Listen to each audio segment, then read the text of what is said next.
भगवान कभी किसी भक्त के अपराध, जैसे हमसे कोई गलती हो जाती है, कोई हमसे अपराध बन जाता है, तो भगवान हमारी गलतियां देखते होंगे कि नहीं देखते होंगे? उत्तर दो मैया, भगवान हमारी गलतियां देखते होंगे कि नहीं? जोर से, जोर से, जोर से। ना ना,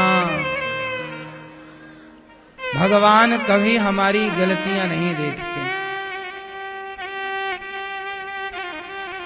यदि हम भगवान तक ना पहुंचे तो फिर हमें पकड़कर ले जाते हैं यमदूत, फिर यमराज हमारी गलतियां देखते हैं, फिर वो गलतियों का दंड यमराज देते हैं। और यदि हम भगवान तक पहुंच गए तो हम कितने भी बड़े पापी हों, भगवान तक पहुंच गए तो भगवान कितना भी बड़ा पापी हो, कोटि विप्र बध लागे जाहू, आए शरण तजिए नहीं ताहू। करोड़ों करोड़ों पाप करने वाला यदि धोखे से भगवान की शरण में चला गया तो फिर भगवान भूल जाते हैं कि ये पापी है, हृदय से लगाकर उसे पावन कर देते हैं। भगवान कभी हमारे अपराध नहीं देखते, अपराध देखते हैं यमराज। कौन देखता है? यमराज जी आपके अपराध का, पाप और पुण्य का हिसाब करते हैं। भगवान थोड़ी पाप पुण्य का हिसाब करते हैं। आप तो भगवान के पास पहुंच गए तो पापी कितने भी हैं। पूतना इतनी बड़ी पापनी थी, मारने गई, पर जब भगवान के पास गई उस पापनी पूतना को भी भगवान ने पुण्यात्मा बना दिया। बताओ, भगवान ने पूतना के अपराध कहां देखे? पूतना तो कितने बच्चे मार के खा जाती थी, उसका धंधा था बच्चे मारना, लेकिन भगवान ने उसके अपराध को देखा? बोलो, अपराध देखा होता तो पूतना को परम गति क्यों देते, नरक ना भेज देते? पर पूतना को भगवान ने वही गति दी, लेभे गतिम धात्र्युचिताम ततोन्यम। जो गति मां कौशल्या को, मां यशोदा को देने थे, वही गति पूतना को क्यों दी? फिर एक वैश्या थी, वो वैश्या ने भगवान का जब आश्रय ग्रहण किया तो वो पापनी वैश्या को भी भगवान ने हृदय से लगाकर पावन कर दिया, उसके अपराध नहीं देखे कि ये पापनी है। इसलिए कहता हूं भैया, भगवान की शरण ग्रहण करो। क्या ग्रहण करो? क्या ग्रहण करो मैया? क्या ग्रहण करो मेरी मां? शरण में जाओ। जब शरणागति ग्रहण करते हैं तब फिर भगवान हमारे पाप नहीं देखते। सही है? शरण नहीं गए तब तक तुम्हारे पाप गिने जाएंगे, तब तक तुम्हारा जन्म और मृत्यु का चक्र रहेगा। पर शरणागति हो गई, फिर काहे के पाप? फिर पाप करना मत शरणागति के बाद, बस ये ध्यान रखना। ये बताओ कि विभीषण शरण में आए तो राम ने स्वीकार किया कि नहीं किया? अच्छा, विभीषण अच्छे आदमी थे कि बुरे आदमी थे? विभीषण, बोलो बोलो। अच्छे नहीं थे। विभीषण बहुत अच्छे आदमी नहीं थे।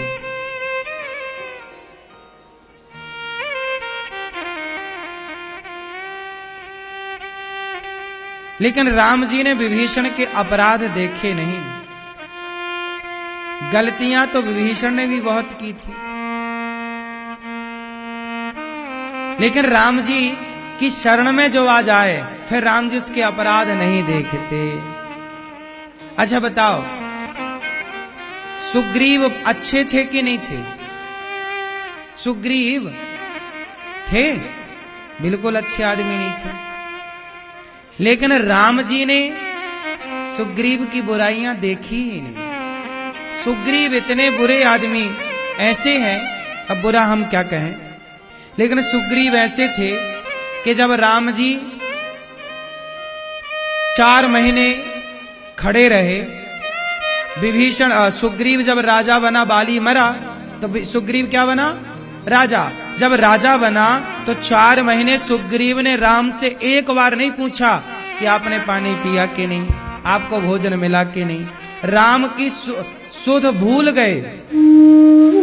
वो तो फिर गुस्सा करके जब लक्ष्मण जी गए कि सुन सुग्रीव, जिस बाण से राम ने बाली को मारा है वो बाण अभी खत्म नहीं भये हैं। तब विभीषण डर के मारे दौड़ा दौड़ा आया, वरना ये सब कहां उपकार मानने वाले थे, कोई बहुत भले आदमी थोड़ी थे ये लोग,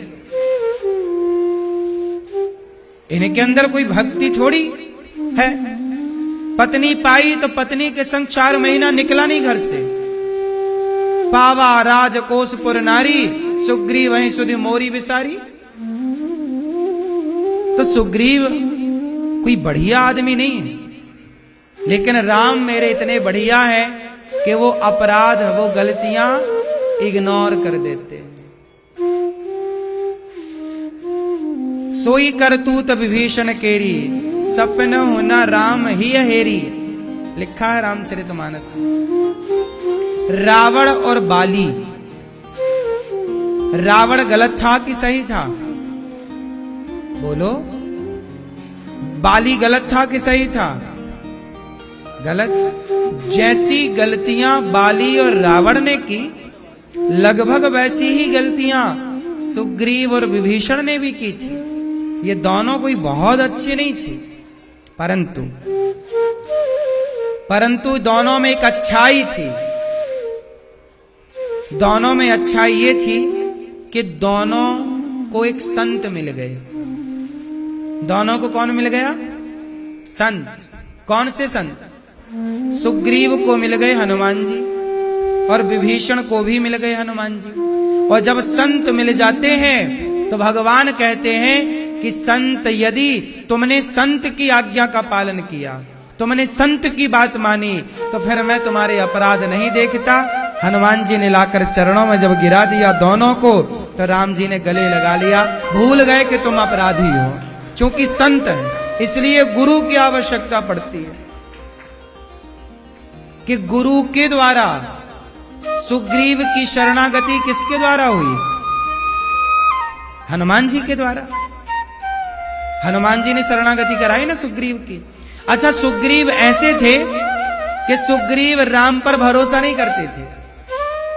सुनो, सुग्रीव ने क्या बोला था? सुग्रीव ने राम की परीक्षा ली। सुनो राम, आप बाली को मार दोगे? राम जी बोले मार दो। बोले मुझे नहीं लगता कि आप मार दोगे। देखो ये सुग्रीव कह रहा है, तो एक काम करो, ये ताड़ के पेड़ हैं 7। काय के पेड़ हैं? ताड़ के वृक्ष हैं 7। एक बाण से यदि तुम 7 को गिरा दोगे तो मैं मान लूंगा कि तुम बाली को। अब सोचिए, ये सुग्रीव समर्पण कर रहा है कि राम के साथ बिजनेस कर रहा है? व्यापार वाली बात कर रहा है ना, कि पहले तुम ये पेड़ गिरा के दिखाओ तब मानेंगे। लो, ये भी कोई बात होती है भाई? मतलब भगवान पे तुम तब भरोसा करोगे जब वो 7 पेड़ों को गिरा देंगे। ऐसे तो थे सुग्रीव। क्यों? सुग्रीव ऐसे थे, राम की परीक्षा ले रहे हैं। कह रहे हैं कि पहले वो सुनो, दोस्ती हुई जब हनुमान जी ने सुग्रीव की राम से दोस्ती कराई, तो सुग्रीव बोला नहीं, मैं ऐसे दोस्ती नहीं करूंगा, पहले अग्नि जलाओ, अग्नि की साक्षी कराओ, कहीं राम जी मुकर ना जाए। ऐसे थे सुग्रीव। अग्नि साक्षी कराया, अग्नि साक्षी करा के फिर दोस्ती करी। फिर भी बोल रहा है कि आप बाली को नहीं मार पाओगे, पहले ये 7 पेड़ गिरा के दिखाओ। 7 पेड़ गिराए, फिर एक बार राम जी ने बाली को नहीं मारा। जब सुग्रीव और बाली की लड़ाई भई, एक बार में नहीं मारा, तो बाली सुग्रीव फिर आया, लो मैंने कहा था ना आप नहीं मार पाओगे। तब राम जी ने कहा, भैया तुम दोनों एक से दिख रहे थे इसलिए मैंने नहीं मारा। एक रूप तुम भ्राता दो, तेई ब्रह्मते नहीं मारे सो। एक पहली बार में राम जी ने नहीं मारा, दूसरी बार जब सुग्रीव का बाली से युद्ध हुआ तब मारा। ऐसे सुग्रीव थे, उनमें कोई बहुत विश्वास थोड़ी था। लेकिन हनुमान जी की शरण में थे। हनुमान जी बोले प्रभु ये आपका, अब जैसे ही अब क्या करो ऐसे ही। हनुमान जी थे इसलिए राम जी ने स्वीकार कर लिया, और ये थोड़ी भले आदमी थे, ये तो मतलबी थे। क्या थे ये लोग? मतलबी। मतलब निकला तो ऐसे जा रहे हैं जैसे जानते नहीं। सुग्रीव का मतलब निकल तो गया। जब बाली मरा और सुग्रीव राजा बना, 4 महीने पूछने नहीं आया राम को कि नाश्ता हुआ कि नहीं, पानी हुआ कि नहीं। मतलब निकल गए ना। तो ये ऐसे लोग थे, बहुत भले आदमी नहीं थे। क्योंकि भगवान के आश्रित हो चुके हैं, हनुमान जी जैसे संतों का हाथ है, इसलिए कृपा हुई, वरना ये कृपा के योग्य नहीं थे। अच्छा, हनुमान जी ने इन्हें क्यों कृपा की? क्योंकि हनुमान जी पर इनके गुरु की, हनुमान जी के गुरु कौन है? बोलो, हनुमान जी के गुरु कौन? सूर्य भगवान। और सूर्य के पुत्र हैं सुग्रीव। तो जब हनुमान जी ने सूर्य भगवान से पढ़ाई की और जब पढ़ाई पूरी हुई तो हनुमान जी ने कहा सूर्य भगवान से, गुरुजी कोई दक्षिणा हो तो बताओ। तो सूर्य भगवान ने कहा कि हनुमान, मेरा बेटा सुग्रीव पृथ्वी पर रहता है, तुम जाओ और सदा मेरे पुत्र सुग्रीव की रक्षा करना। तो गुरु की आज्ञा थी कि मेरे पुत्र की आपको रक्षा करनी है।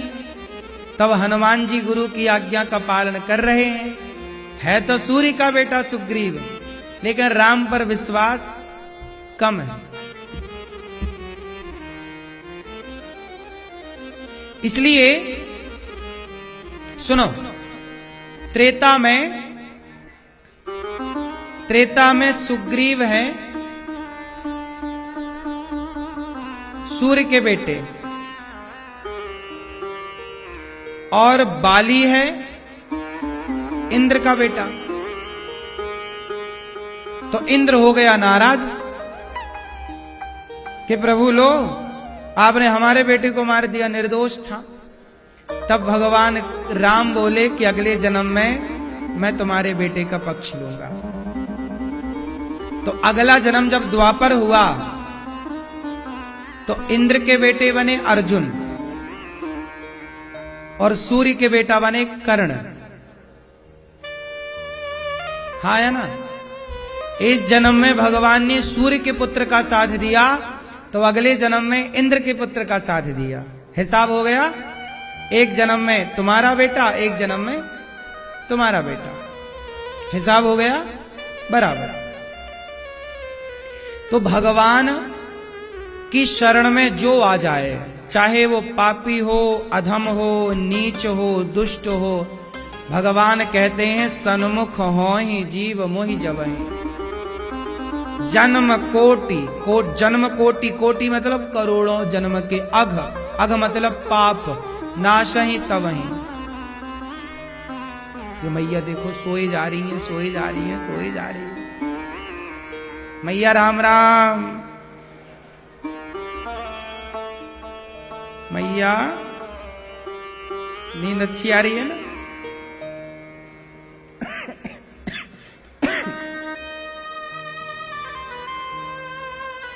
आधी रात तक प्रपंच करती हो और कथा में आके सोती हो।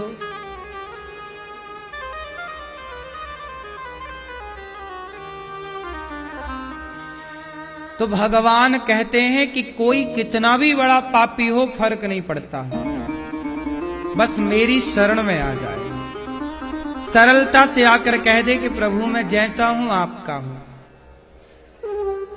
यदि आप पापी हैं, दुष्ट हैं, कोई बात नहीं, हम लोग कौन से पुण्यात्मा हैं, हम जैसा पापी कहां मिलेगा आपको। लेकिन हम जैसे पापी को भी भगवान ने स्वीकार किया ना, हम जैसे अधम, हम जैसे नीच, हम जैसे दुष्ट को भी यदि भगवान ने स्वीकार किया तो ये भगवान की परम दयालुता ही तो है। हम कहाँ योग्य हैं, कहाँ काबिल हैं, कहाँ योग्यता है, कहाँ ज्ञान है, लेकिन भगवान ने अपने गोद में बिठाया। ये कृपा नहीं, करुणा नहीं तो क्या है मेरी माँ। भगवान कभी ये नहीं देखते कि आपके अपराध कितने हैं, बस आप शरण में आए क्या,